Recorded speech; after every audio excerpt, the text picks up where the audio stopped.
California and the general tech scenes.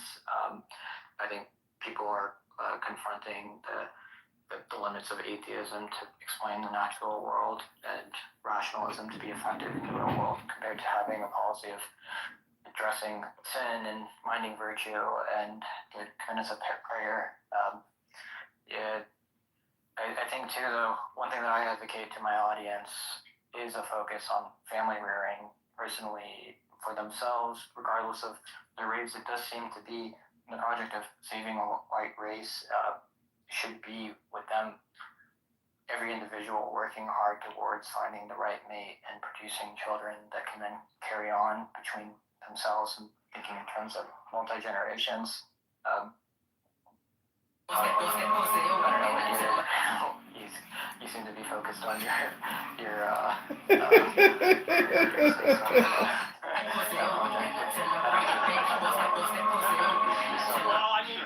it's just that love is not very attractive at the moment. I feel like video games have become like the perfect.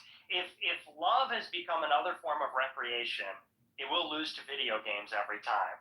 But that's really kind of the problem. It's like the proposition for intimacy, love, child rearing is actually not an attractive proposition for men, because if you want the sexual gratification, it's easily accessible through porn, escorts, casual hookups.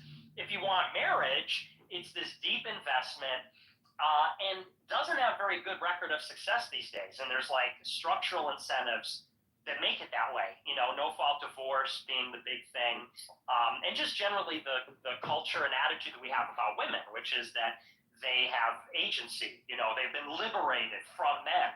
That's really the problem. So I think that whole thing's got to be fixed if we're going to direct sexuality towards its proper end, because otherwise, you have to look at the society we've created. It's like, well, why don't people want to go and create stable relationships and have kids? It's like, well, have you touched grass? It's brutal out there, and I'm not even speaking from experience. I'm not, I'm more of a not really sexual person in general, but you look outside and it's like, it's a wasteland out there. So, but the whole thing is like, maybe you should figure that out. Try it out sometime. What they've been taught to want, which is the instant gratification, which is women's independence and equality. Like, look, if women are fertile and if they reach an age where they can reproduce and they find themselves in a classroom, then people aren't going to get married at that age. And it's just that simple. So, and what's more, if people are being told like marriage is arbitrary, then people aren't going to stay together. Who wants to be married?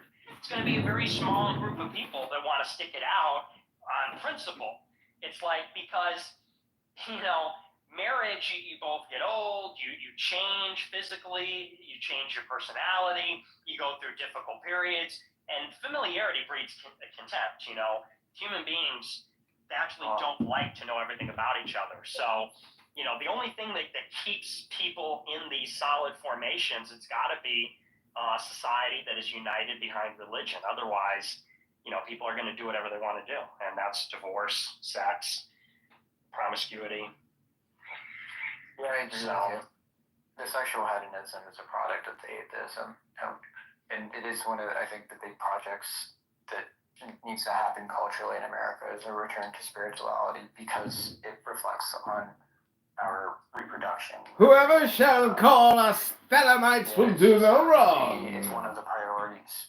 It's something I talk about often with my community, but I guess also, my community is somewhat mixed gender. I think your workers are mostly guys. You're a bit of a true cell, actually. You're talking about this cell. I am. I'm the only true cell left, dude. Everyone has gone full on like simp or Wojak respecter. I'm the last true cell left.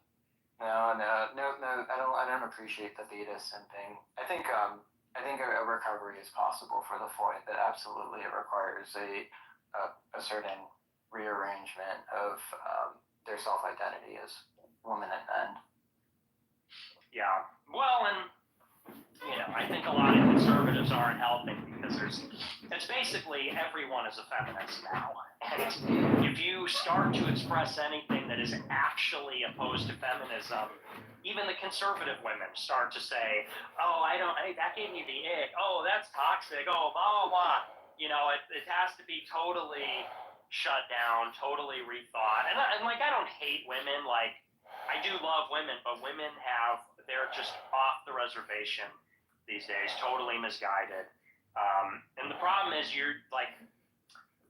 all women do hate men now. And when I say that, obviously not all women hate all men, but that women hate men because women hate the men that most embody maleness.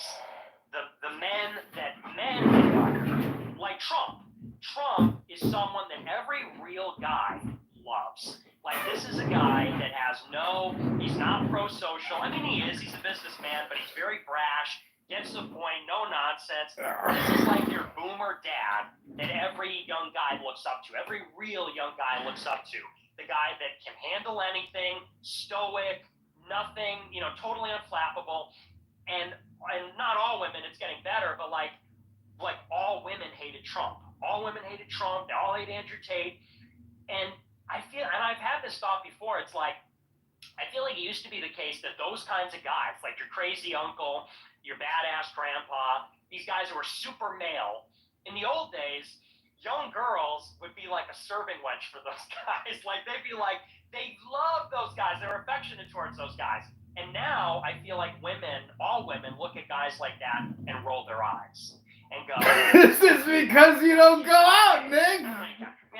Maybe women would like you if you went out and talked to women. Women wouldn't say they hate men, but a lot of women these days hate maleness, and they like men that act more like women. And even if they're not flamboyant, even if they're not feminine, like in their affect, they like guys that are, like women these days say, I like a guy that's goofy. I like a guy. They like these like silly people. These like silly, simpy people. And anyone that's actually like a fucking boss, like Trump, they hate. And that's kind of mine. Here's Sigma Truth, though. Maybe that's why Vince had to be a race trainer. You had to go outside of this grade of woman. Maybe that's what you should consider. Maybe go Asian like they're doing the day. Yeah. So that's my hot take. But yeah, I mean, I think we agree on a lot of stuff. I think that you and I get it. Like, you're more liberal. I get it. Dude, I don't know if that's exactly true. Well, you know what I mean. You're like a liberal, like not like a leftist shit, but like a yes, yeah, I suppose. Right. Yeah. And I sympathize with that, honestly. But, yeah, I mean that's what I had said.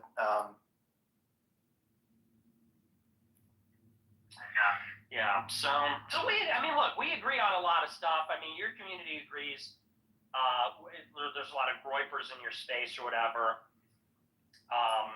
But the question is always, but that's what's funny. It's like, you and I can rap on this kind of stuff, not to like, take it to another place, but it's like, the problem is there's this interested force behind a lot of politics that they want to present as a free discourse, but squelching certain things. And like, because I could rap with people that I disagree with. Like you said, I don't like the Jews.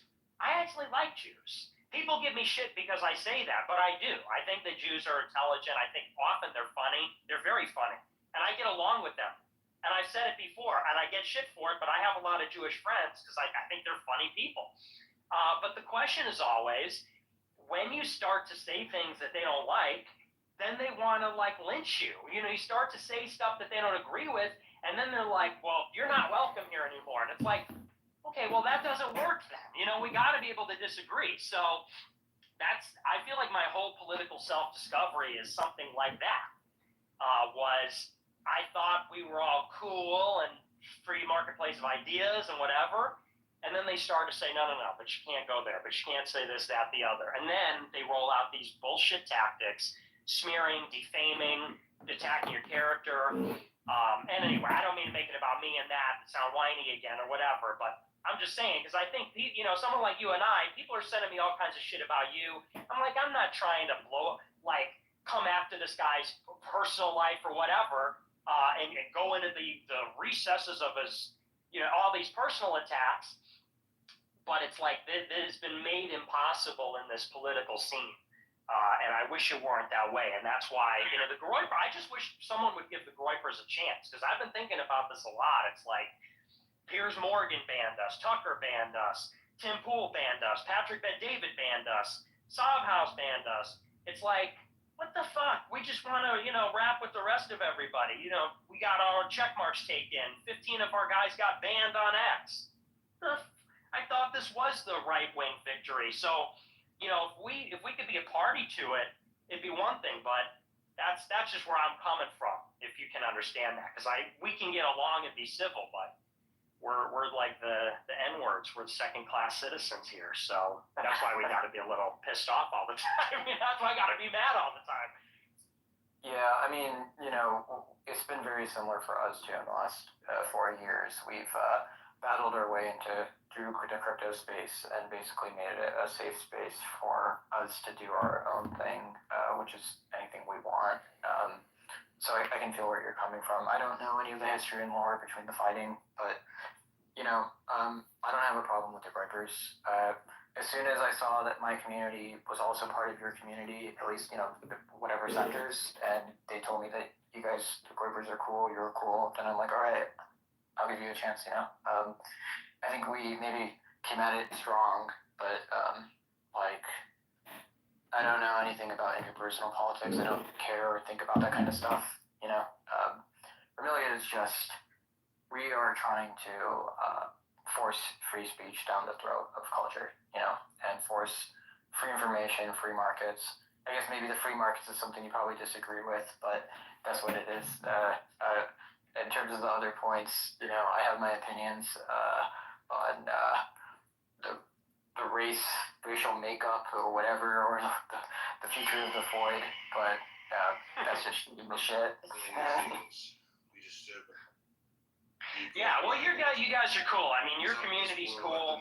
I've seen a lot of the ladies, and I fuck with it. By the way, I mean, your project, what it represents, the more I read about it, I liked it. The idea of, because someone was telling me, because I don't know the crypto stuff, but someone was telling me, the NFT people, it's a lot of degenerate gamblers and stuff, and they said, you guys care about art and cultivating something with integrity, with artistic integrity.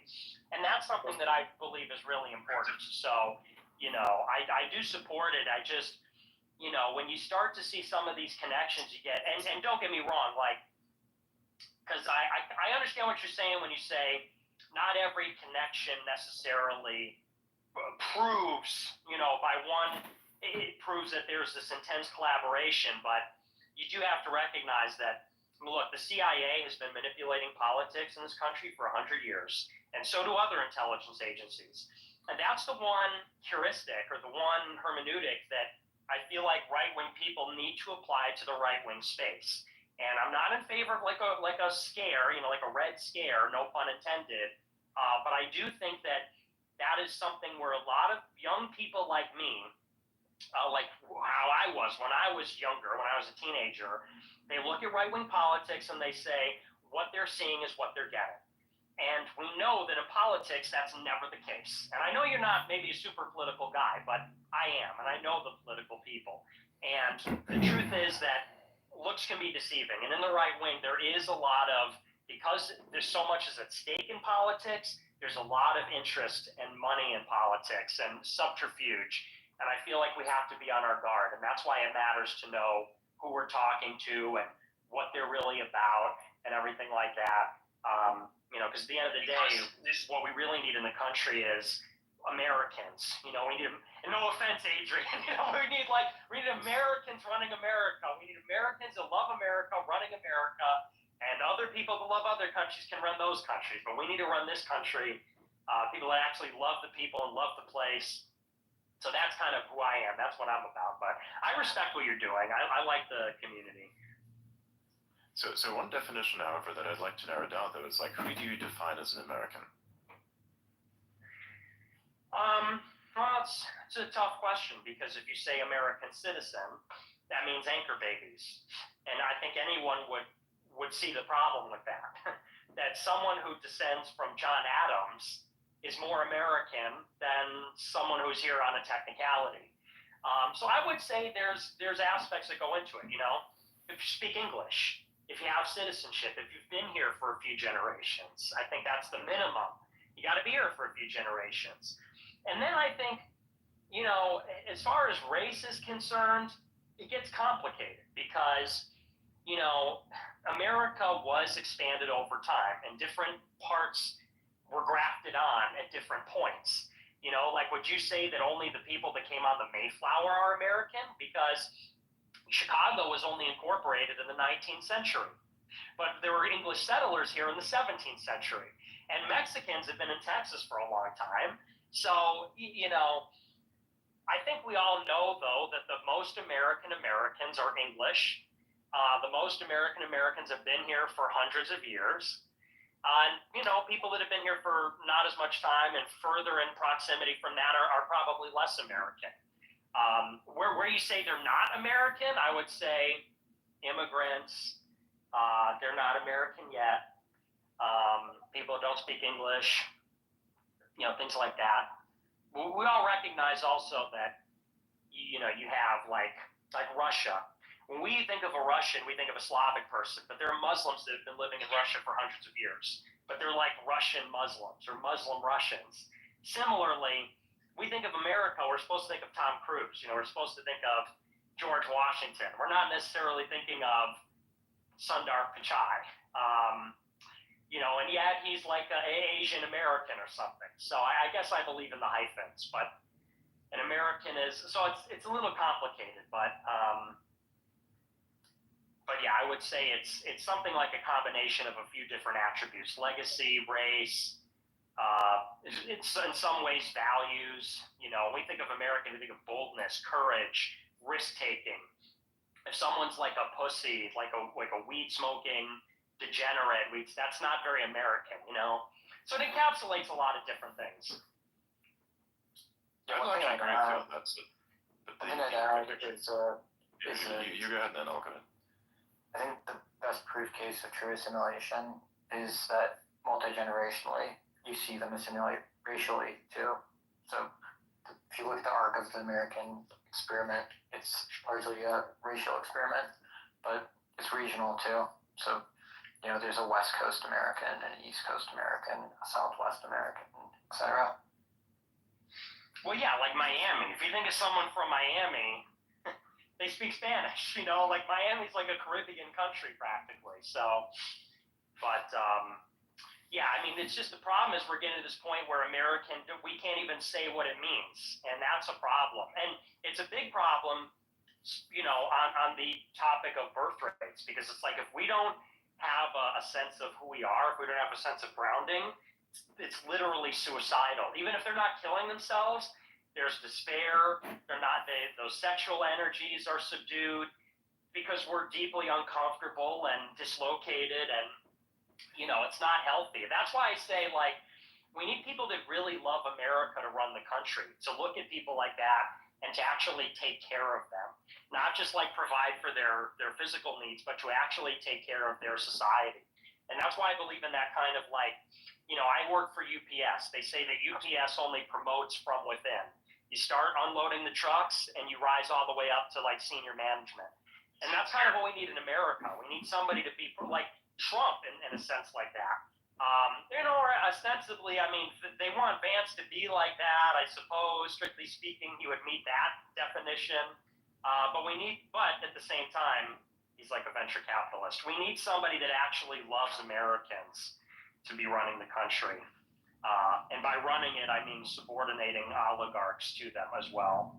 Because these people don't give a fuck. You know, like Google came in and like everyone knows Google sucks now. Like Google search results aren't accurate, and the reason why is because they brought in all these Indian engineers, and no offense, and the Indian engineers said, if we make the search results less accurate, they'll spend more time watching ads.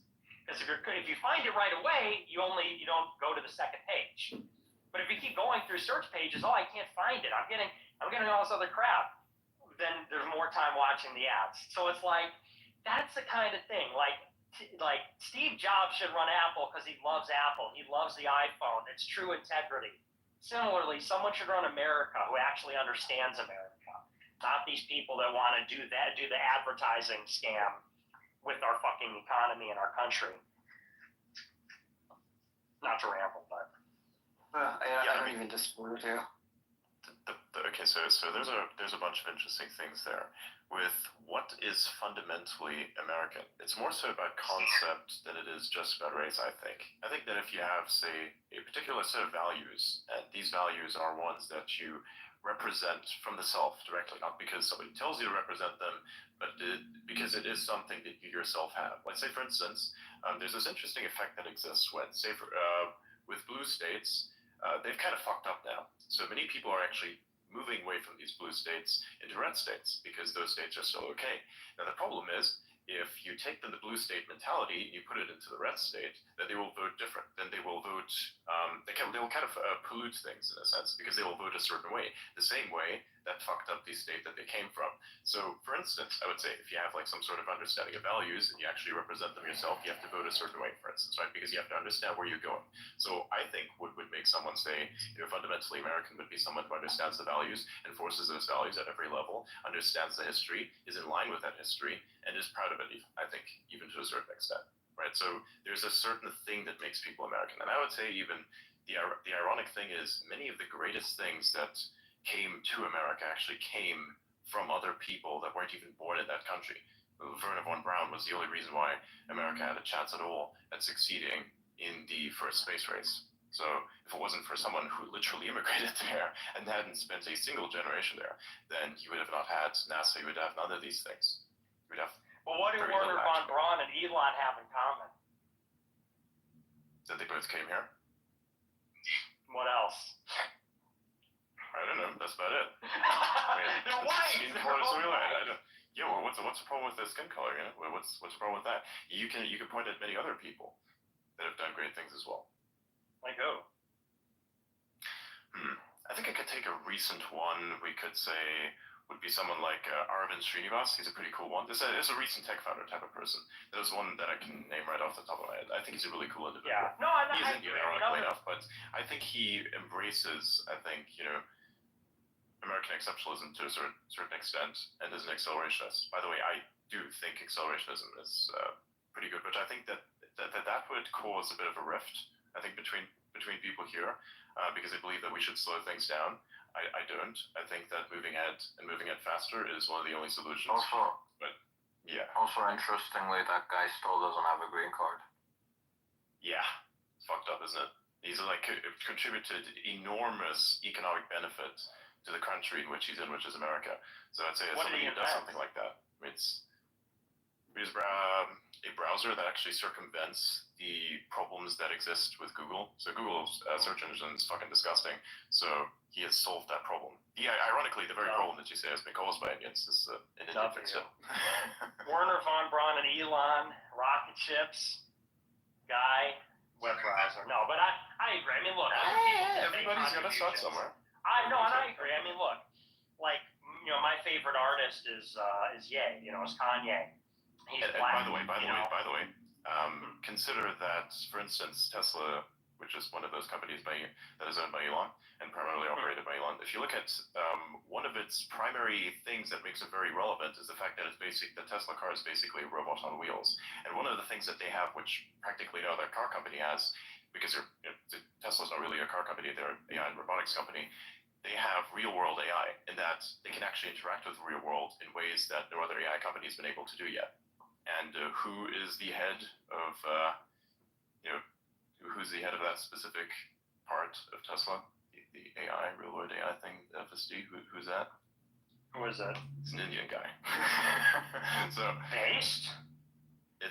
all I'm saying. Yeah, saying no, and I I'm don't think it disagreeing. boils down to generations. I do agree that limiting immigration is totally warranted. I think everybody agrees here actually with this one. I think it's like bringing people in en masse without any consideration as to who they are. Even to a certain extent, I mean, terrorists have come into that country and they've really fucked things up. That is a problem. And look at Germany right now; it's completely falling apart because of the people that they brought in. So you can see the disaster firsthand. So I don't disagree with that whatsoever. I fully agree, however, with bringing people into various places if they are skilled and they want to make that place a better place, or they want to come to what is effectively the land of opportunity. And I think that is exactly what one should do. If you see opportunity in your country, you should go there. That's our home, but that's our home. I mean, that's the problem. Yeah, but they can make it their home also. And they can make your home better. But they can't. They can't, because if they change what our home is, then it's no longer our home. If I live in a neighborhood that is 90% white, and then I return to it when I'm an old man, when I'm 60 years old, and it's 90% not white, it's going to be unrecognizable. They won't even be speaking the same language. It's going to be completely different. Yeah, but and so that's the problem. Let me finish. Like people say, oh, America's the land of opportunity. We're going to come in and take advantage. It's like, okay, but we fucking live here. Like we if that involves fundamentally changing our home, then we don't want that. And I think that we can have, and I don't think we disagree, actually. I don't think that, like, we can have a small number of people come here who are truly exceptional and innovate. A small number. But that's not what's happening. We're talking millions. Like 10 million illegals came in under Biden. Oh yeah, I don't disagree with that. And millions of legal people came here too. Disagree. Yeah, but we don't disagree. On that we don't disagree. What I was specifically saying is when you have the people that are brought in who represent the culture on every level, right? Represent the American culture on every level, then basically even though these people would have a different appearance from the perspective of their biology, they would still be just as American as anyone else who looks a different way. It's just simply how it is. So I think, like, even say, for instance, you come to that neighborhood once again, the same values that have existed before you left are still there in place. So if these values are being reinforced within people, and the people that came there have those same values, even though they look a little bit different, the only thing that will look different is, to a certain extent, maybe even the faces. But I think that would be short-lived also, because even if you were an intermingle, we're not just values, we're people. That's sort of the point. Is like, also, it's like I said, the point is that with small amounts of immigration, you're not going to be invaded. What had been happening is basically full-scale invasion by people who came in illegally, right? We're not disputing that whatsoever, and I agree that's a problem. Yeah, exactly. Okay. Yeah, because I think the H-1B had been abused in the past, but of course that's getting overhauled now. At least you also have the diversity, right? The diversity is absolute bullshit. Yeah. So I don't think we're in disagreement. Yeah, no, we're not in disagreement. We're just narrowing down definitions. That's what. Nick, I am curious. What do you think about the EB-5? I think all the immigration programs got to go for now. Even EB-5. There's just too many people. I don't think that, I think that I'm in favor of a total immigration moratorium. So, and that includes, so-called specialist skilled people, investors, whoever you want to say. I think that for now, and you laugh, but it's like, we were talking about a vacuum. Yeah, that maybe that would be fine. Maybe EB-5 would be okay. Maybe we keep some of the other ones, but we're talking about a country that has had, like I said, it's constantly increasing for 60 years. So I think we need to pause. And that's not ahistorical either. The country has had waves of immigration, and then always is followed up with a wave where we don't have immigration. They will have a lot of people come in, and then we shut the door for a period of time. Also, for most of the country's history, those people are all coming from Europe. And whether you think, race matters or values matter, maybe, or whatever your relative import you place on those things, I think anyone would agree that it's easier for a white person of a different ethnicity to assimilate than a non-white person, just because of proximity. We use the same alphabet, we have the same religion, generally speaking, we look relatively the same compared to people that, obviously there's more difference between a Nigerian and an Englishman than German and an Englishman. So for obvious reasons, And that's how we had it when we had all Europeans coming here. Come in, close the door. Come in, close the door. For 60 years, it's just been come right on in. And next year, more people should come in. For 60 years, and they're coming from Asia and Latin America mostly. So, no, I think even investors, we just need to have it all shut down so the people that are here can have a chance to assimilate to whatever extent possible. And then you can open it up to investors and specialists and other people. But for now, I think it should be almost complete. Hey, listen, guys, I have actually an appointment I gotta go to tonight, but if you want to stay on, I'm gonna drop off. Thanks for hosting the space, Adrian. I appreciate it. Nick, it was a good, I don't even know if it counts as a debate, but it was nice to meet you. Oh, he looks like he just dropped off too. Yeah, I think this was a really good conversation. Thank you for coming, by the way. And if you'd like to do this at any other point in time again, just hit me up. We'll do it. We'll make something happen. Yeah, let me know. I think it's fun. I like these kinds of I don't know, debate conversations. It's interesting. Sure. Also, your community is amazing. Amazing meme that they created. It's fucking great. Yeah. I love it. Asian, they're begging you to put it on. Oh my god. Oh yeah, I do in fact have one that looks just like me. It's like one that's on Mars. It's very nice. I think the background is really, really cool. Yeah, I saw. We'll show it off on a live stream. Oh yeah, you're wearing it on your Max Yeah, I have it in my Discord server on Signal and such. Out of here was like, why the fuck are you Milady? It's so funny. Yeah, there's a ton of conspiracies, just like that you're Elon Musk, but also that Elon secretly a lady with an alt. So it just feels that. That is hilarious. That is absolutely hilarious. I mean, I do have an alt. I should probably put it on there. Oh yeah. There you go. Complete the. Yeah. Exactly. Well, anyways, thanks for coming, man. This is great. Do you see Nick Fuentes connecting again, or is he dropped off? I don't see him connecting. I think he's dropped, perhaps. Yeah, my phone actually died earlier when you guys were talking. My phone died. I had to charge it to get up in. That explains it. Yeah. He's coming back? Yeah, he's connecting it. Cool. You back, Nick? Hey, yeah, I just wanted to say I'm heading out as well, but yeah, thank you, Charlotte Fang, for joining up the space. I know I'm surrounded by drama and controversy, so I appreciate you joining the space. I thought it was a good conversation. I'm a fan of Milady. Maybe I can come to one of your events. If you're a free speech guy, I'd love to show support. If you don't want the smoke, that's okay too. But it was good meeting you, and thanks, Adrian, for putting this on, and your co-host as well. You're always super objective, and we love your spaces. You're totally solid, so I appreciate you a lot. So thanks, guys. Thank you. Okay, cool, Nick. Great to meet you. And yeah, we'll connect. All right, sweet. Bye, guys. Thank you. Bye-bye. All right, I'll be dropping off too. Bye, guys. Bye-bye.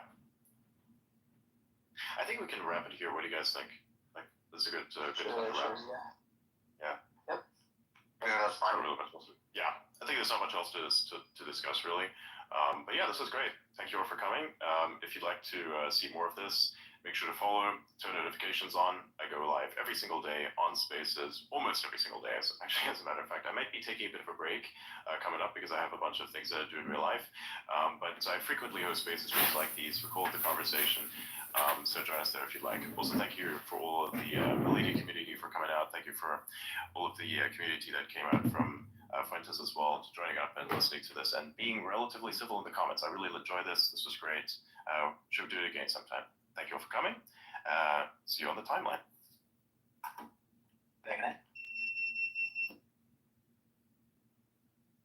Okay, so that's Elon Musk signing off. This was the Nick Fuentes interview debate with Fang. He also said he won't be doing conversations every night from now on.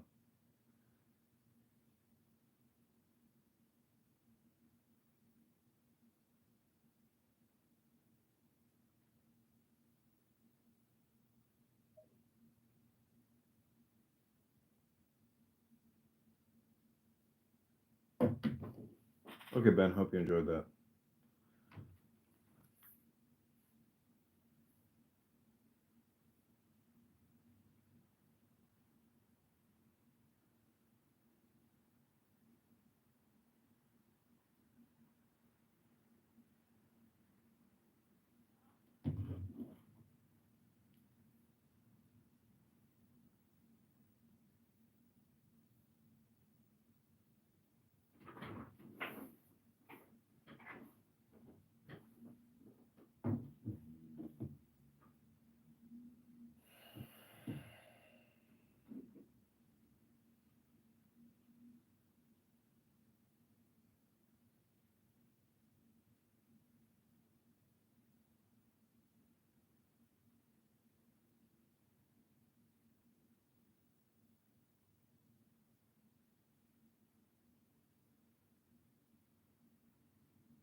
Okay, this is the Dhammapada Book of Wisdom by Buddha.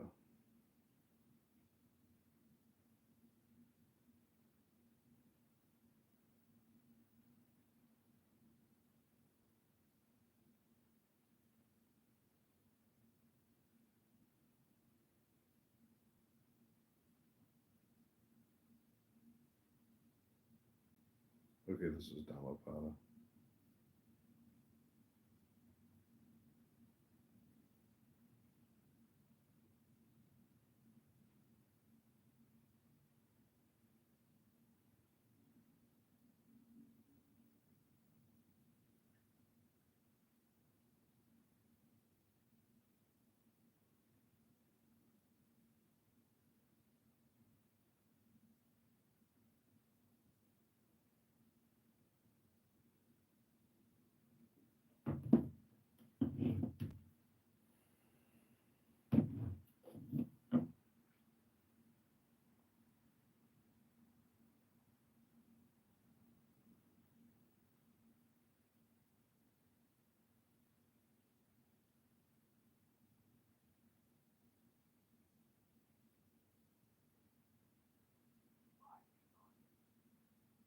The Dhammapada, The Sayings of the Buddha, translated by F. Max Muller and narrated by Robin Homer. Chapter 1. The Twin Verses. All that we are is the result of what we have thought. It is founded on our thoughts. It is made up of our thoughts. If a man speaks or acts with an evil thought, pain follows him, as the wheels follow the foot of the ox that draws the carriage. All that we are is the result of what we have thought. It is founded on our thoughts. It is made up of our thoughts. If a man speaks or acts with a pure thought, happiness follows him, like a shadow that never leaves him. He abused me, he beat me, he defeated me, he robbed me. In those who harbour such thoughts, hatred will never cease. He abused me, he beat me, he defeated me, he robbed me. In those who do not harbour such thoughts, hatred will cease. For hatred does not cease by hatred at any time. Hatred ceases by love. This is an old rule. The world does not know that we must all come to an end here, but those who know it, their quarrels cease at once. He who lives looking for pleasures only, his senses uncontrolled, immoderate in his food, idle and weak, Mara, the tempter, will certainly overthrow him, as the wind throws down a weak tree. He who lives without looking for pleasures, his senses well controlled, moderate in his food, faithful and strong, him Mara will certainly not overthrow, any more than the wind throws down a rocky mountain. He who wishes to put on the yellow dress without having cleansed himself from sin, who disregards temperance and truth, is unworthy of the yellow dress. But he who has cleansed himself from sin is well grounded in all virtues, and regards also temperance and truth, he is indeed worthy of the yellow dress. They who imagine truth in untruth, and see untruth in truth, never arrive at truth, but follow vain desires. They who know truth in truth, and untruth in untruth, arrive at truth, and follow true desires. As rain breaks through an ill-thatched house, passion will break through an unreflecting mind. As rain does not break through a well-thatched house, passion will not break through a well-reflecting mind. The evildoer mourns in this world, and he mourns in the next. He mourns in both. He mourns and suffers when he sees the evil of his own work. The virtuous man delights in this world, and he delights in the next. He delights in both. He delights and rejoices when he sees the purity of his own work. The evildoer suffers in this world, and he suffers in the next. He suffers in both. He suffers when he thinks of the evil he has done. He suffers more when going on the evil path. The virtuous man is happy in this world, and he is happy in the next. He is happy in both. He is happy when he thinks of the good he has done. He is still more happy when going on the good path. The thoughtless man, even if he can recite a large portion of the law, but is not a doer of it, has no share in the priesthood, but is like a cowherd counting the cows of others. The follower of the law, even if he can recite only a small portion of it, but having forsaken passion and hatred and foolishness, possesses true knowledge and serenity of mind, he, caring for nothing in this world or that to come, has indeed a share in the priesthood. Chapter 2. On Earnestness. Earnestness is the path of immortality, nirvana. Thoughtlessness, the path of death. Those who are in earnest do not die. Those who are thoughtless are as if dead already. Those who are advanced in earnestness, having understood this clearly, delight in earnestness, and rejoice in the knowledge of the Arias, the elect. These wise people, meditative, steady, always possessed of strong powers, attain to nirvana, the highest happiness. If an earnest person has roused himself, if he is not forgetful, if his deeds are pure, if he acts with consideration, if he restrains himself, and lives according to law, then his glory will increase. By rousing himself, by earnestness, by restraint and control, the wise man may make for himself an island which no flood can overwhelm. Fools follow after vanity, men of evil wisdom. The wise man keeps earnestness as his best jewel. Follow not after vanity, nor after the enjoyment of love and lust. He who is earnest and meditative obtains ample joy. When the learned man drives away vanity by earnestness, he, the wise, climbing the terrace heights of wisdom, looks down upon the fools. Serene he looks upon the toiling crowd, as one that stands on a mountain looks down upon them that stand upon the plain.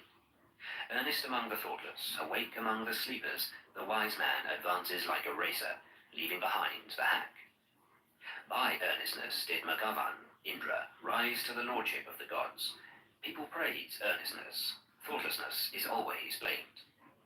A bhikshu, mendicant, who delights in earnestness, who looks with fear on thoughtlessness, moves about like fire, burning all his fetters, small or large. A bhikshu, mendicant, who delights in reflection, who looks with fear on thoughtlessness, cannot fall away from his perfect state. He is close upon nirvana. Chapter 3. Thought. As a fletcher makes straight his arrow, a wise man makes straight his trembling and unsteady thought, which is difficult to guard, difficult to hold back. As a fish taken from his watery home and thrown on dry ground, our thought trembles all over in order to escape the dominion of Mara, the tempter. It is good to tame the mind, which is difficult to hold in and flighty, rushing wherever it listeth. A tamed mind brings happiness. Let the wise man guard his thoughts, for they are difficult to perceive, very artful, and they rush wherever they list. Thoughts well guarded bring happiness. Those who bridle their mind, which travels far, moves about alone, is without a body, and hides in the chamber of the heart, will be free from the bonds of Mara, the tempter. If a man's thoughts are unsteady, if he does not know the true law, if his peace of mind is troubled, his knowledge will never be perfect. If a man's thoughts are not dissipated, if his mind is not perplexed, if he has ceased to think of good or evil, then there is no fear for him while he is watchful. Knowing that this body is fragile like a jar, and making this thought firm like a fortress, one should attack Mara the tempter with the weapon of knowledge. One should watch him when conquered, and should never rest. Before long, alas, this body will lie on the earth, despised, without understanding, like a useless log. Whatever a hater may do to a hater, nor an enemy to an enemy, a wrongly directed mind will do us greater mischief. Not a mother, not a father will do so much, nor any other relative. A well-directed mind will do us greater service. Chapter 4. Flowers. Who shall overcome this earth, and the world of Yama, the lord of the departed, and the world of the gods? Who shall find out the plainly shown path of virtue, as a clever man finds out the right flower? The disciple will overcome the earth, and the world of Yama, and the world of the gods. The disciple will find the plainly shown path of virtue, as a clever man finds out the right flower. He who knows that this body is like froth, and has learnt that it is as unsubstantial as a mirage, will break the flower-pointed arrow of Mara, and never see the king of death. Death carries off a man who is gathering flowers and whose mind is distracted, as a flood carries off a sleeping village. Death subdues a man who is gathering flowers and whose mind is distracted before he is satiated in his pleasures. As the bee collects nectar and departs without injuring the flower or its colour or scent, so let the sage dwell in his village. Not the perversities of others, not their sins of commission or omission, but his own misdeeds and negligences should a sage take notice of. Like a beautiful flower, full of colour but without scent, are the fine but fruitless words of him who does not act accordingly. But like a beautiful flower, full of colour and full of scent, are the fine and fruitful words of him who acts accordingly. As many kinds of wreaths can be made from a heap of flowers, so many good things may be achieved by a mortal when once he is born. The scent of flowers does not travel against the winds, nor that of sandalwood or of tagara and malika flowers, but the odor of good people travels even against the wind. A good man pervades every place. Sandalwood or tagara, a lotus flower or a vasiki, among these sorts of perfumes, the perfume of virtue is unsurpassed. Mean is the scent that comes from tagara and sandalwood. The perfume of those who possess virtue rises up to the gods as the highest. Of the people who possess these virtues, who live without thoughtlessness, and who are emancipated through true knowledge, Mara, the tempter, never finds the way. As on a heap of rubbish cast upon the highway, the lily will grow full of sweet perfume and delight. Thus, the disciple of the truly enlightened Buddha shines forth by his knowledge among those who are like rubbish, among the people that walk in darkness. Chapter 5. The Fool. Long is the night to him who is awake. Long is a mile to him who is tired. Long is life to the foolish who do not know the true law. If a traveller does not meet with one who is his better or his equal, let him firmly keep to his solitary journey. There is no companionship with a fool. These sons belong to me, and this wealth belongs to me. With such thoughts, a fool is tormented. He himself does not belong to himself, how much less sons and wealth. The fool who knows his foolishness is wise at least so far, but a fool who thinks himself wise, he is a fool indeed. If a fool be associated with a wise man, even all his life, he will perceive the truth as little as a spoon perceives the taste of soup. If an intelligent man be associated for 1 minute only with a wise man, he will soon perceive the truth, as the tongue perceives the taste of soup. Fools of little understanding have themselves for their greatest enemies, for they do evil deeds which must bear bitter fruits. That deed is not well done of which a man must repent, and the reward of which he receives crying and with a tearful face. No, that deed is well done of which a man does not repent, and the reward of which he receives gladly and cheerfully. As long as the evil deed does not bear fruit, the fool thinks it is like honey, but when it ripens, then the fool suffers grief. Let a fool month after month eat his food like an ascetic with the tip of a blade of kusa grass, yet he is not worth the 16th particle of those who have well weighed the law. An evil deed, like newly drawn milk, does not turn suddenly. Smouldering, like fire covered by ashes, it follows the fool. And when the evil deed, after it has become known, brings sorrow to the fool, then it destroys his bright lot. Nay, it cleaves his head. Let the fool wish for a false reputation, for precedence among the bhikshus, for lordship in the convents, for worship among other people. May both the layman and he who has left the world think that this is done by me.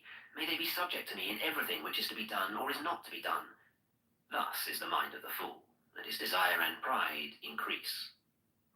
One is the road that leads to wealth, another the road that leads to nirvana. If the bhikshu, the disciple of Buddha, has learned this, he will not yearn for honor, he will strive after separation from the world. Chapter 6. The Wise Man, or Pandita. If you see an intelligent man who tells you where true treasures are to be found, who shows you what is to be avoided, and administers reproofs, follow that wise man. It will be better, not worse, for those who follow him. Let him admonish, let him teach, let him forbid what is improper. He will be beloved of the good, by the bad he will be hated. Do not have evildoers for friends. Do not have low people for friends. Have virtuous people for friends. Have for friends the best of men. He who drinks in the law lives happily with a serene mind. The sage rejoices always in the law, as preached by the elect, the Arias. Well-makers lead the water wherever they like. Fletchers bend the arrow. Carpenters bend a log of wood. Wise people fashion themselves. A solid rock is not shaken by the wind. Wise people falter not amidst blame and praise. Wise people, after they have listened to the laws, become serene, like a deep, smooth, and still lake. Good people walk on whatever befall. The good do not prattle, longing for pleasure. Whether touched by happiness or sorrow, wise people never appear elated or depressed.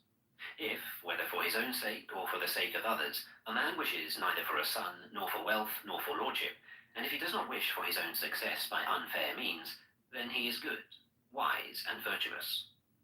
Few are there among men who arrive at the other shore, become arhats. The other people here run up and down the shore. But those who, when the law has been well preached to them, follow the law, will pass across the dominion of death, however difficult to overcome.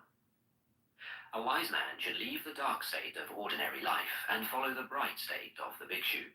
After going from his home to a homeless state, he should, in his retirement, look for enjoyment where there seemed to be no enjoyment. Leaving all pleasures behind and calling nothing his own, the wise man should purge himself from all the troubles of the mind. Those whose mind is well grounded in the 7 elements of knowledge, who, without clinging to anything, rejoice in freedom from attachment, whose appetites have been conquered, and who are full of light, are free even in this world. Chapter 7. The Venerable, or Arhat. There is no suffering for him who has finished his journey and abandoned grief, who has freed himself on all sides and thrown off all fetters. They depart with their thoughts well collected. They are not happy in their abode, like swans who have left their lake. They leave their house and home. Men who have no riches, who live on recognized food, who have perceived void and the unconditioned freedom of nirvana, their path is difficult to understand, like that of birds in the air. He whose appetites are stilled, who is not absorbed in enjoyment, who has perceived void and the unconditioned freedom of nirvana, his path is difficult to understand, like that of birds in the air. The gods even envy him whose senses, like horses well broken in by their driver, have been subdued, who is free from pride and free from appetites. Such a one who does his duty is tolerant like the earth, like Indra's bolt. He is like a lake without mud. No new births are in store for him. His thought is quiet. Quiet are his word and deed, when he has obtained freedom by true knowledge, when he has thus become a quiet man. The man who is free from credulity, but knows the uncreated, who has cut all ties, removed all temptations, renounced all desires, he is greatest of men. In a hamlet or in a forest, or in the deep water or on the dry land, wherever venerable persons, arhanta, dwell, that place is delightful. Forests are delightful. Where the world finds no delight, there the passionless will finds delight, for they look not for pleasures. Chapter 8.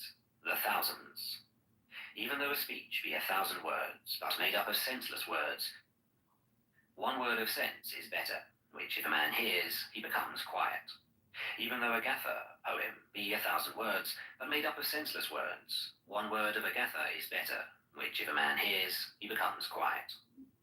Though a man recite 100 gathas made up of senseless words, one word of the law is better, which if a man hears, he becomes quiet. If one man conquer in battle 1,000 times thousands men, and if another conquer himself, he is the greatest of conquerors. One's own self conquered is better than all other people.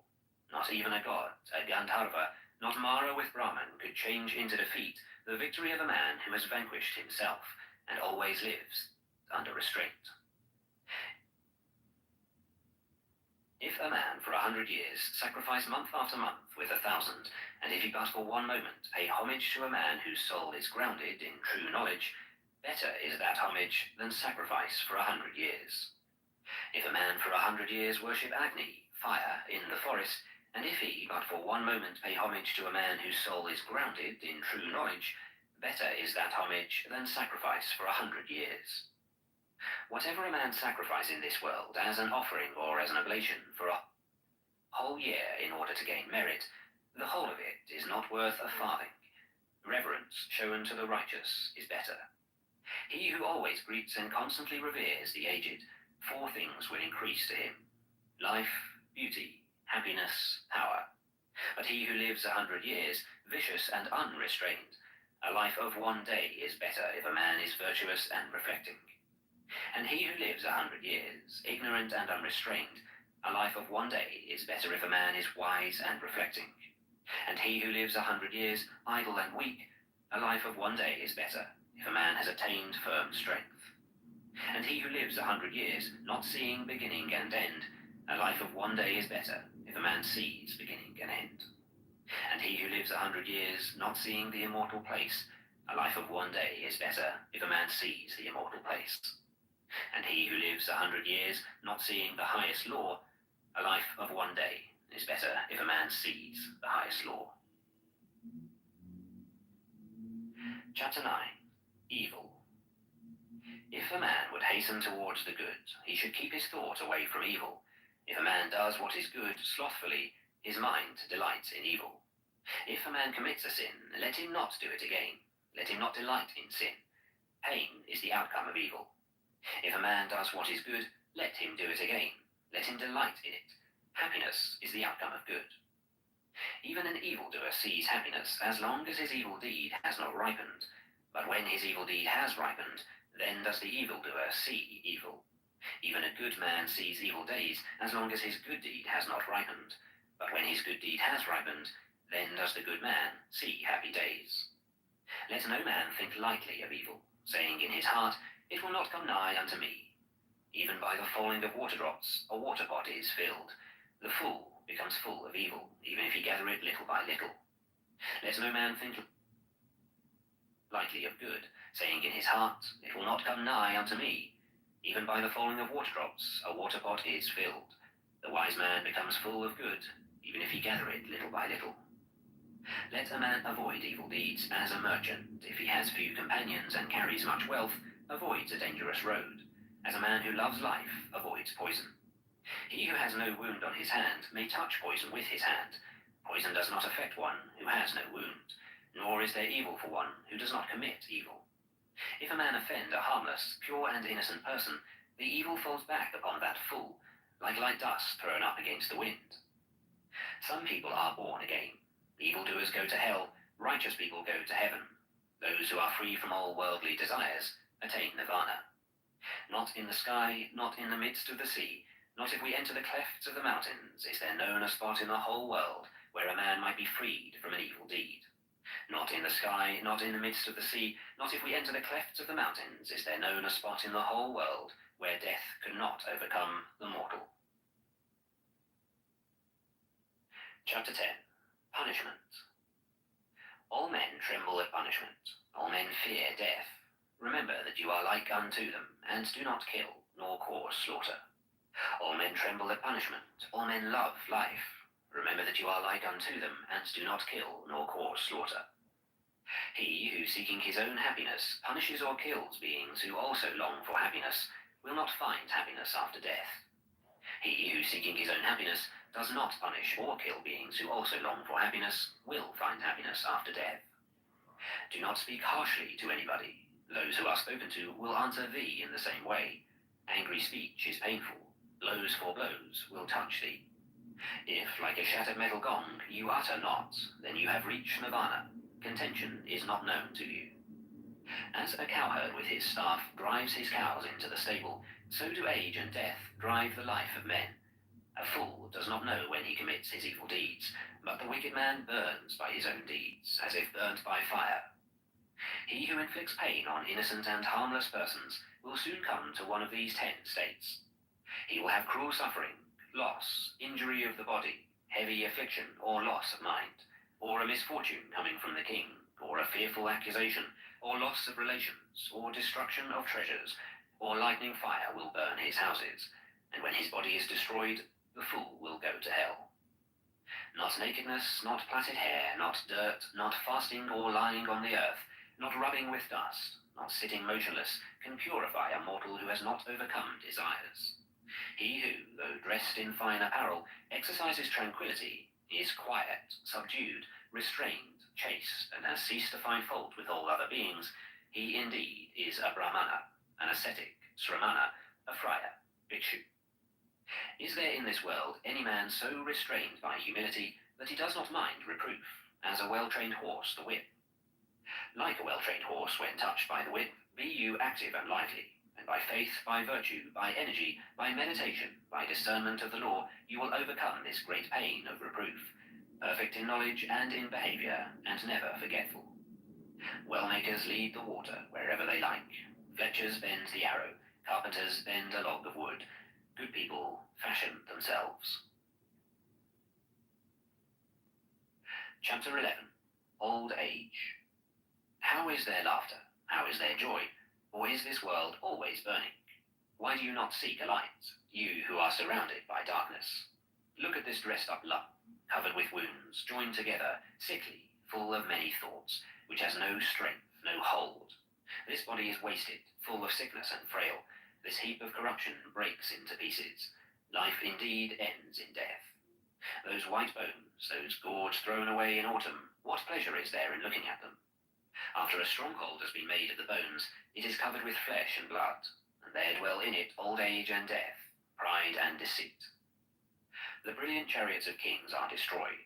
The body also approaches destruction, but the virtue of good people never approaches destruction. Thus do the good say to the good. Looking for the maker of this tabernacle, I shall have to run through a course of many births, so long as I do not find him, and painful is birth again and again. But now, maker of the tabernacle, you have been seen. You shall not make this tabernacle again. All thy rafters are broken, thy ridgepole is sundered. The mind, approaching the eternal, Visankara, Nirvana, has attained to the extinction of all desires. Men who have not observed proper discipline and have not gained treasure in their youth perish like old herons in a lake without fish. Men who have not observed proper discipline and have not gained treasure in their youth lie like broken bows, sighing after the past. Chapter 12. Self. If a man hold himself dear, let him watch himself carefully. During one at least out of the 3 watches, a wise man should be watchful. Let each man direct himself first to what is proper, then let him teach others. Thus a wise man will not suffer. If a man make himself as he teaches others to be, then, being himself well subdued, he may subdue others. One's own self is indeed difficult to subdue. Self is the lord of self. Who else could be the lord? With self well subdued, a man finds a lord such as few can find. The evil done by oneself, self-begotten, self-bred, crushes the foolish, as a diamond breaks a precious stone. He whose wickedness is very great brings himself down to the state where his enemy wishes him to be, as a creeper does with the tree which it surrounds. Bad deeds and deeds hurtful to ourselves are easy to do. What is beneficial and good, that is very difficult to do. The foolish man who scorns the rule of the venerable, Arahat, of the elect, Arya, of the virtuous, and follows false doctrines, he bears fruits to his own destruction, like the fruits of the Kataka reed. By oneself the evil is done. By oneself one suffers. By oneself evil is left undone. By oneself one is purified. Purity and impurity belong to oneself. No one can purify another. Let no one forget his own duty for the sake of another's, however great. Let a man, after he has discerned his own duty, be always attentive to his duty. Chapter 13. The World. Do not follow the evil law. Do not live on in thoughtlessness. Do not follow false doctrine. Be not a friend of the world. Rouse thyself. Do not be idle. Follow the law of virtue. The virtuous rests in bliss in this world and in the next. Follow the law of virtue. Do not follow that of sin. The virtuous rests in bliss in this world and in the next. Look upon the world as a bubble. Look upon it as a mirage. The king of death does not see him who thus looks down upon the world. Come, look at this glittering world. Like unto a royal chariot, the foolish are immersed in it, but the wise do not touch it. He who formerly was reckless and afterwards became sober brightens up this world, like the moon when freed from clouds. He whose evil deeds are covered by good deeds brightens up this world, like the moon when freed from the clouds. This world is dark. Few only can see here. A few only go to heaven, like birds escaped from the net. The swans go on the path of the sun. They go through the ether by means of their miraculous power. The wise are led out of this world when they have conquered Mara and his train. If a man has transgressed one law and speaks lies and scoffs at another world, there is no evil he will not do. The uncharitable do not go to the world of the gods. Fools only do not praise liberality. A wise man rejoices in liberality, and through it becomes blessed in the other world. Better than sovereignty over the earth, better than going to heaven, better than lordship over all worlds, is the reward of the first step in holiness. Chapter 14. The Buddha, the Awakened. He whose conquest is not conquered again, into whose conquest no one in this world enters, by what track can you lead him, the awakened, the omniscient, the trackless? He whom no desire with its snares and poisons can lead astray, by what track can you lead him, the awakened, the omniscient, the trackless? Even the gods envy those who are awakened and not forgetful, who are given to meditation, who are wise and who delight in the repose of retirement from the world. Difficult to obtain is the conception of men, difficult is the life of mortals, difficult is the hearing of the true law, difficult is the birth of the awakened, the attainment of Buddhahood.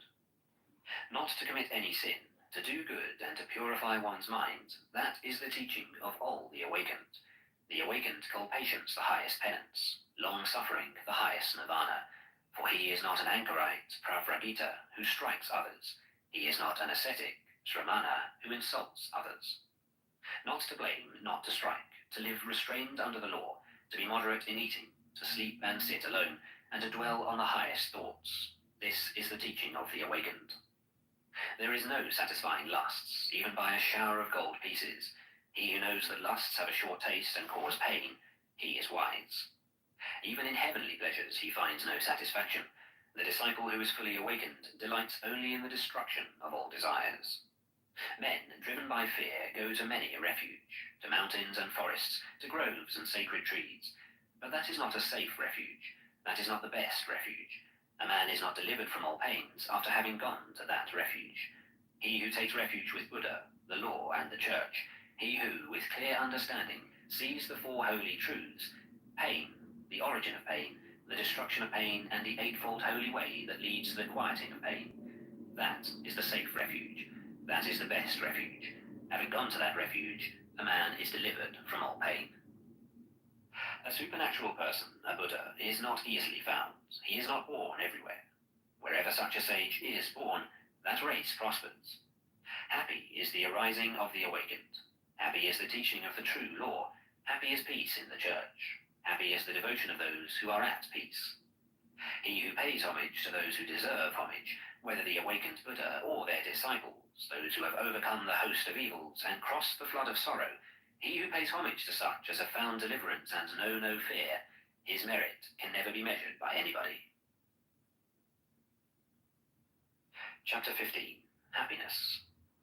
Let us live happily then, not hating those who hate us. Among men who hate us, let us dwell free from hatred. Let us live happily then, free from ailments, among the ailing. Among men who are ailing, let us dwell free from ailments. Let us live happily then, free from greed, among the greedy. Among men who are greedy, let us dwell free from greed. Let us live happily then, though we call nothing our own. We shall be like the bright gods, feeding on happiness. Victory breeds hatred, for the conquered is unhappy. He who has given up both victory and defeat, he, the contented, is happy. There is no fire like passion. There is no losing throw like hatred. There is no pain like this body. There is no happiness higher than rest. Hunger is the worst of diseases, the body the greatest of pains. If one knows this truly, that is nirvana, the highest happiness. Health is the greatest of gifts, contentedness the best riches, trust is the best of relationships, nirvana the highest happiness. He who has tasted the sweetness of solitude and tranquility is free from fear and free from sin, while he tastes the sweetness of drinking in the law. The sight of the elect, Ariya, is good. To live with them is always happiness. If a man does not see fools, he will be truly happy. He who walks in the company of fools suffers a long way. Company with fools, as with an enemy, is always painful. Company with the wise is pleasure, like meeting with kinsfolk. Therefore, one ought to follow the wise, the intelligent, the learned, the much enduring, the dutiful, the elect. One ought to follow a good and wise man, as the moon follows the path of the stars. Chapter 16. Pleasure. He who gives himself to vanity and does not give himself to meditation, forgetting the real aim of life and grasping at pleasure, will in time envy him who has exerted himself in meditation. Let no man ever look for what is pleasant or what is unpleasant. Not to see what is pleasant is pain, and it is pain to see what is unpleasant. Let, therefore, no man love anything. Loss of the beloved is evil. Those who love nothing and hate nothing have no fetters. From pleasure comes grief, from pleasure comes fear. He who is free from pleasure knows neither grief nor fear. From affection comes grief, from affection comes fear. He who is free from affection knows neither grief nor fear. From lust comes grief, from lust comes fear. He who is free from lust knows neither grief nor fear. From love comes grief, from love comes fear. He who is free from love knows neither grief nor fear. From greed comes grief, from greed comes fear. He who is free from greed knows neither grief nor fear. He who possesses virtue and intelligence, who is just, who speaks the truth, and does what is his own business, him the world will hold dear. He in whom a desire for the ineffable, nirvana, has sprung up, who is satisfied in his mind, and whose thoughts are not bewildered by love, he is called Udvramstrotas, carried upwards by the stream. Kinsmen, friends, and lovers salute a man who has been long away, and returns safe from afar. In like manner his good works receive him who has done good, and has gone from this world to the other, as kinsmen receive a friend on his return. Chapter 17. Anger. Let a man leave anger. Let him forsake pride. Let him overcome all bondage. No sufferings befall the man who is not attached to name and form, and who calls nothing his own. He who holds back rising anger like a rolling chariot, him I call a real driver. Other people are but holding the reins. Let a man overcome anger by love. Let him overcome evil by good. Let him overcome the greedy by liberality, the liar by truth. Speak the truth. Do not yield to anger. Give, if thou art asked for little. By these 3 steps thou wilt go near the gods. The sages who injure nobody, and who always control their body, they will go to the unchangeable place, nirvana, where, if they have gone, they will suffer no more. Those who are ever watchful, who study day and night, and who strive after nirvana, their passions will come to an end. This is an old saying, O Attila. This is not only of today. They blame him who sits silent, they blame him who speaks much, they also blame him who says little. There is no one on earth who is not blamed. There never was, there never will be, nor is there now, a man who is always blamed, or a man who is always praised. But he whom those who discriminate praise continually day after day, as without blemish, wise, rich in knowledge and virtue, who would dare to blame him, like a coin made of gold from the Gambu river. Even the gods praise him. He is praised even by Brahman. Beware bodily anger, and control thy body. Leave the sins of the body, and with thy body practice virtue. Beware of the anger of the tongue, and control thy tongue. Leave the sins of the tongue, and practice virtue with thy tongue. Beware of the anger of the mind, and control thy mind. Leave the sins of the mind, and practice virtue with thy mind. The wise who control their body, who control their tongue, who control their mind, are indeed well controlled. Chapter 18. Impurity. Thou art now like a sear leaf. The messengers of death, Yama, have come near to thee. Thou standest at the door of thy departure, and thou hast no provision for thy journey. Make thyself an island, work hard, be wise. When thy impurities are blown away, and thou art free from guilt, thou wilt enter into the heavenly world of the elect, Ariya. Thy life has come to an end, thou art near to death. There is no resting place for thee on the road, and thou hast no provision for thy journey. Make thyself an island, work hard, be wise. When thy impurities are blown away, and thou art free from guilt, thou wilt not enter again into birth and decay. Let a wise man blow off the impurities of self, as a smith blows off the impurities of silver one by one, little by little, and from time to time. As the impurity which springs from the iron, when it springs from it, destroys it, thus do a transgressor's own works lead him to the evil path. The taint of prayers is non-repetition. The taint of houses, non-repair. The taint of the body is sloth. The taint of a watchman, thoughtlessness. Bad conduct is the taint of woman. Greediness, the taint of a benefactor. Tainted are all evil ways in this world and in the next. But there is a taint worse than all taints. Ignorance is the greatest taint. O mendicants, throw off that taint and become taintless. Life is easy to live for a man who is without shame, a crow hero, a mischief maker, an insulting, bold, and wretched fellow. But life is hard to live for a modest man who always looks for what is pure, who is disinterested, quiet, spotless, and intelligent. He who destroys life, who speaks untruth, who in this world takes what is not given him, who goes to another man's wife, and the man who gives himself to drinking intoxicating liquors, he, even in this world, digs up his own root. O man, know this, that the unrestrained are in a bad state. Take care that greediness and vice do not bring thee to grief for a long time. The world gives according to their faith or according to their pleasure. If a man frets about the food and the drink given to others, he will find no rest either by day or by night. He in whom that feeling is destroyed and taken out with the very root finds rest by day and by night. There is no fire like passion. There is no shark like hatred. There is no snare like folly. There is no torrent like greed. The fault of others is easily perceived, but that of oneself is difficult to perceive. A man winnows his neighbour's faults like chaff, but his own fault he hides, as a cheat hides the bad die from the gambler. If a man looks after the faults of others and is always inclined to be offended, his own passions will grow, and he is far from the destruction of passions. There is no path through the air. A man is not a samana by outward acts. The world delights in vanity. The Tathagatas, the Buddhas, are freed from vanity. There is no path through the air. A man is not a samana by outward acts. No creatures are eternal, but the awakened Buddha are never shaken. Chapter 19. The Just. A man is not just if he carries a matter by violence. No, he who distinguishes both right and wrong, who is learned and leads others not by violence, but by law and equity, and who is guarded by the law and intelligent, he is called just. A man is not learned because he talks much. He who is patient, free from hatred and fear, he is learned. A man is not a supporter of the law because he talks much. Even if a man has learnt little but sees the law bodily, he is a supporter of the law, a man who never neglects the law. A man is not an elder because his head is grey. His age may be ripe, but he is cold, old in vain. He in whom there is truth, virtue, love, restraint, moderation, he who is free from impurity and is wise, he is called an elder.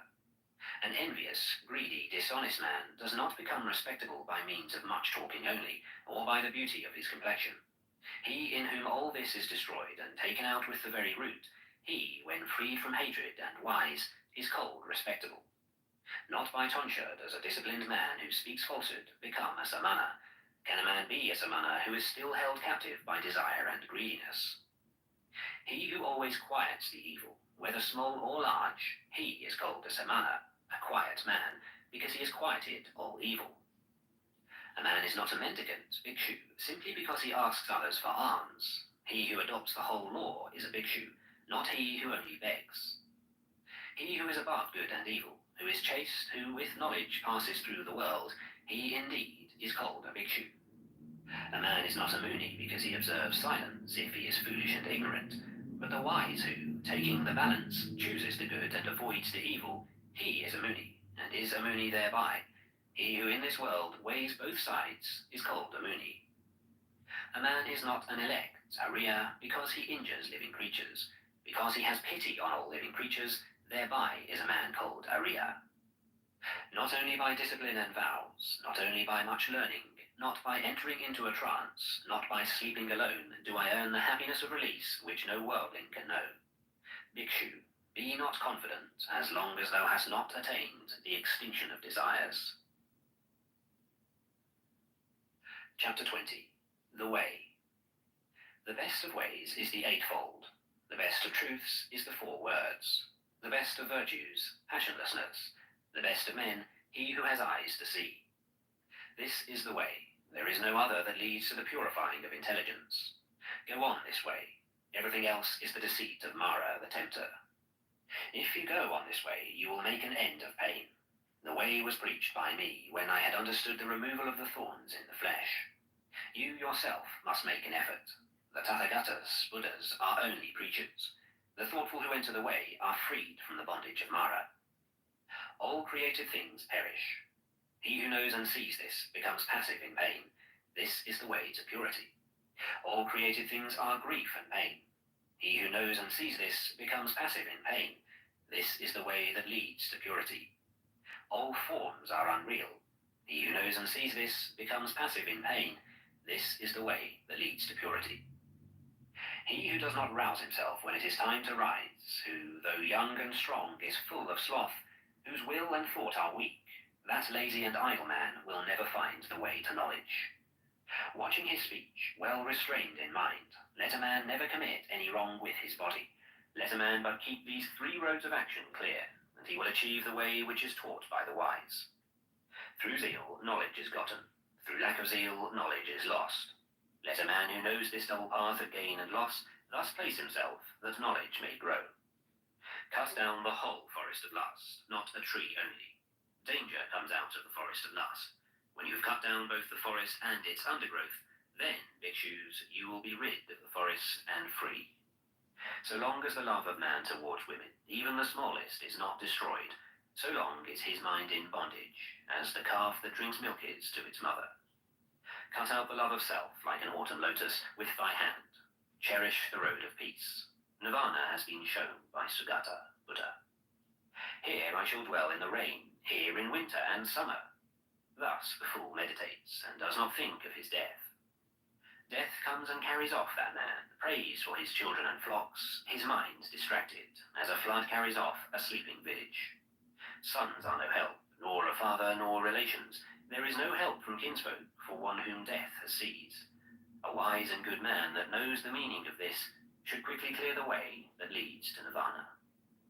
Through zeal, knowledge is gotten. Through lack of zeal, knowledge is lost. Let a man who knows this double path of gain and loss thus place himself, that knowledge may grow. Cut down the whole forest of lust, not only a tree. Danger comes out of the forest of lust.